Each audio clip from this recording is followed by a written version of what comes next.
ओम शांति। अपने सिर से बोझा उतारना है। जैसे विक्रम बढ़ जाते हैं तो आत्मा एकदम हो जाती है जैसे बोझिल। अगर बोझिल हो रही है, अगर उसका उमंग उत्साह नहीं है, अगर वो खुश नहीं रह रही है, तो अब समझो कि क्योंकि देखो ना, जब हम ड्रामा में ऐसे चक्री के साथ ऐसे घूमते होते हैं ना, तो ये वो ड्रामा हिसाब से, हमारी एज के हिसाब से ऐसे ऐसे हमारे विक्रमों का बोझा भी हमारे साथ साथ चल रहा होता है। ऐसे नहीं कि जब इतने से छोटे से हैं 2 या 4 साल के तो बोझा लेके उठेंगे, ऐसे नहीं। उस समय वो जागृत नहीं होता बोझा। फिर जैसे जैसे बड़ी एज होती जाती है तो वो बोझा भी साथ साथ आता जाता है। इसलिए जैसे हर दिन आप जैसे बिता रहे होते हो तो वो बोझा भी साथ चल रहा होता है। अचानक से बैठे बैठे आप उदास हो गए, परेशान हो गए, दिल शिकस्त, ये सब उसी बोझे का नतीजा होता है। इसलिए कहा जाता है तो अगर अपने विक्रम विनाश करोगे, बाबा की याद में रहोगे, तो स्थायी खुशी रहेगी।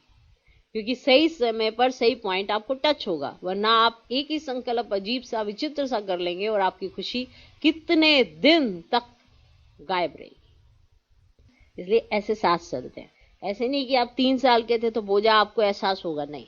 जैसे जैसे 30, 35, 40 बहुत सारी आत्माएं भी साथ साथ आ जाती है हिसाब किताबी में। इतनी सारी आत्माएं एकदम से धक्के से अपना हिसाब लेने आती हैं और आपके सिर पे बोझा वही मर्ज होता जाता है। और अब आप हो गए हैं बोझिल। आपको समझ नहीं आ रहा है कि क्या हो रहा है। आप खुश रहना चाहते हैं, योग लगाना चाहते हैं, लेकिन लगा नहीं पा रहे हैं। कोई बंधन नहीं है, फिर भी एकाग्र नहीं हो पा रहे हैं। तो ये सब लक्षण किस चीज के हैं? बोझे के। ये बोझा ऐसे पता चलता है।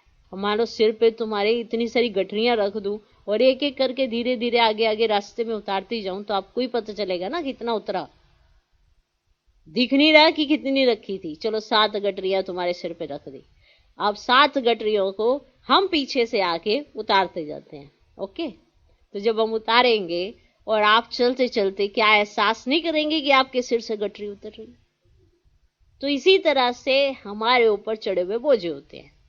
हर दिन में एहसास होता है वो कम हो रहे हैं, या हम कोई ऐसी बीच में एक्टिविटी कर देते हैं तो गठरी उतरी हुई भी फिर वापस चढ़वा लेते हैं।